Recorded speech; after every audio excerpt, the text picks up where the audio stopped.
দেরি হইয়া গেল রে চান্দা, জলদি আয়। হ্যাঁ হ্যাঁ এই তো। চান্দা, বাজারে যখন যাচ্ছিস তখন এই চিঠিটা পোস্ট করে দিস। ঠিক আছে মেম সাহেব। হ্যাঁ হ্যাঁ জলদি ওঠ চান্দা, জলদি ওঠ, ভালো করিয়ে বয়। হ্যাঁ চল। হ্যাঁ বৌমা, চিঠিপত্র তো আমার কাছেও দিতে পারো বৌমা। খামাখা আপনি কেন কষ্ট করবেন চাচা, ওরা তো বাজারে যাই। আমিও তো বাজারে যাই, এরপর যখন যাব তোমাকে বলে যাব, দরকার হলে আমি রেজিস্ট্রি করে পাঠিয়ে দেবো। তোমাদের লন্ডনের ঠিকানাও তো আমি জানি। তাছাড়া তোমার যা যা প্রয়োজন আমাকে বলবে, কিনে আনবো। ঠিক আছে চাচা। যাও বৌমা, ভেতরে যাও। আচ্ছা।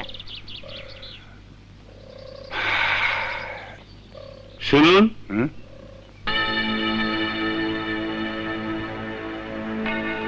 আপনারা?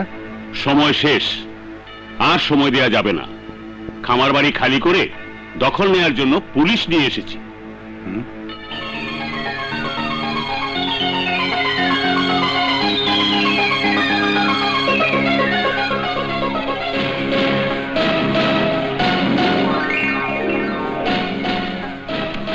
পুলিশ?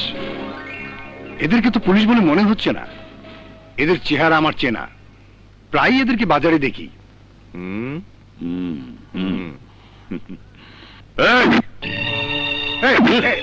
এসব কি? কজন পুলিশ চিনিস তুই?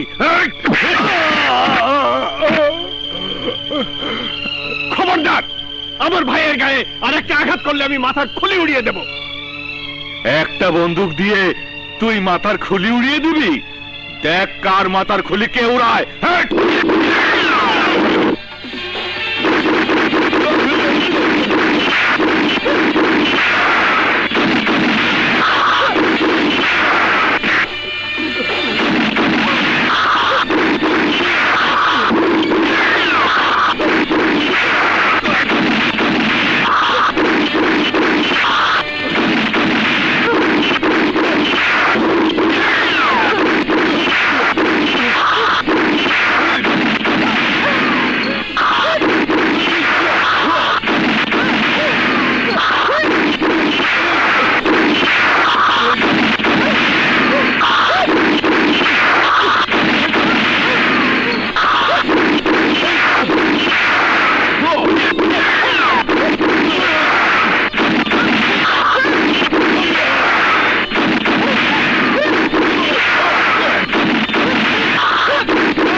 স্যার, একটা ঝামেলার গন্ধ পাইলাম স্যার।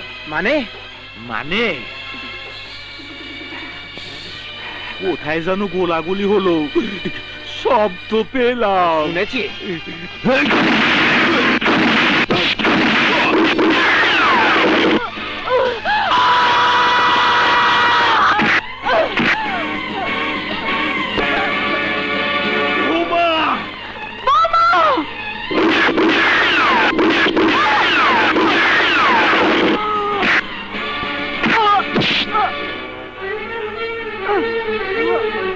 এসব কি করলেন আপনারা? আমি আপনাদেরকে এনেছিলাম খামার বাড়ি দখল নিতে, মেরে ফেলবার কথা ছিল না।